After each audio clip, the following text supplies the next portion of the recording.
மகாவீரர் ஜெயந்தி விழாவை கோவையில் வசிக்கும் ஜெயின் சமூகத்தினர் கோலாகலமாக கொண்டாடினர். நாடு முழுவதும் மகாவீரர் ஜெயந்தி புதன்கிழமையன்று கொண்டாடப்பட்டது. கோவையில் ஜெயின் சமூகத்தைச் சேர்ந்த மக்கள் பலர் வசித்து வருகின்றனர்.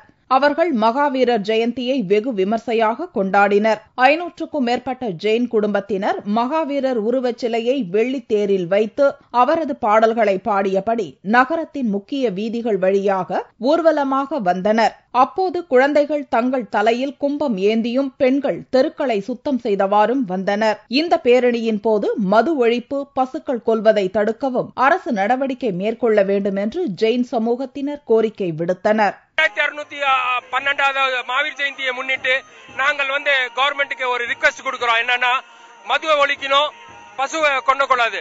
லிவ் அண்ட் லெட் லிவ், வாழ விடு, கொல்லாதே வாயிலா ஜீவனை கொள்ளாதே. தேர் பவனி இறுதியாக ஜெயின் சமூக கோவிலை வந்தடைந்தது. அங்கு மகாவீரருக்கு சிறப்பு பூஜைகள் செய்யப்பட்டு ஏழை எளிய மக்களுக்கு உதவிகள் வழங்கப்பட்டது.